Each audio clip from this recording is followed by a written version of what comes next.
Now, most of you guys, as you can tell, you don't go this deep at all, which is part of the reason why your ads are probably failing, because you're probably just like, hey, I want to, copy this ad idea and I'm just going to, go ahead and send it.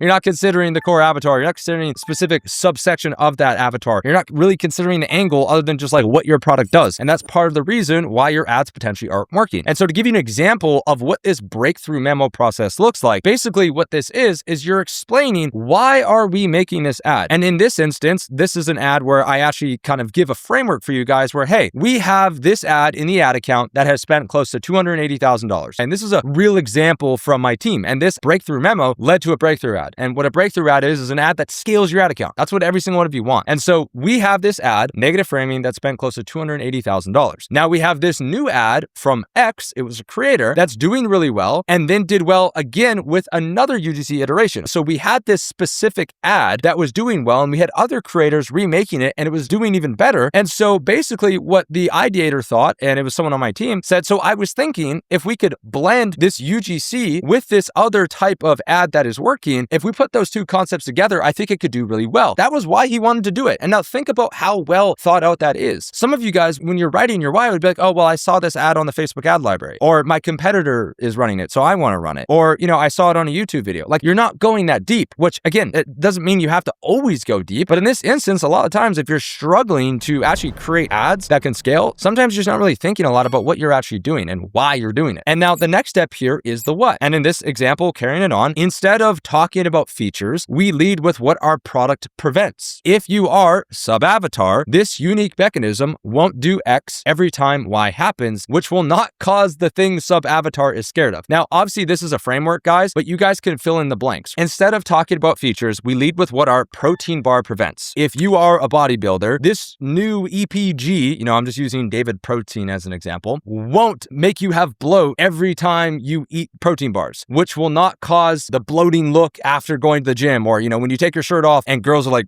what you? Like, what's going on? That's just a random example. But basically, we're going to bring all the negative outcomes from each of the other solutions. So all these other protein bars are going to make you feel bloated. And we say our product is not going to do that because of this unique mechanism. Our protein bar is not going to do that because of EPG. That's just a random example that I came up with the top of my head. I probably should have filled this in for you guys, but again, I'm trying to give you a framework so you can maybe fit it in with your product and think about how your product works here as well. And then again, the how is how are we actually going to create it? Well, this will be a video that looks similar to this ad linked here. Or, hey, this will be an AI voiceover video. Oh, hey, this will be an AI animated video, a native ad, whatever it may be. And so that is where we actually do the memo process. And big shout out to Shaun from acquisition.com. He's a new CEO. He actually showed me this memo framework. And what I did is I took the memo framework and I was like, I need to do that for ads. And so now what we do is mini memos or breakthrough memos, where again, we're considering who is the large amount of people that we're going after. Now that we have that large amount of people, what is the specific subsector that we want to go after? And then in that specific subsector, what is the reason why they're actually going to buy the product? Why are they actually going to care about this? And then from here, I explain how that all works together.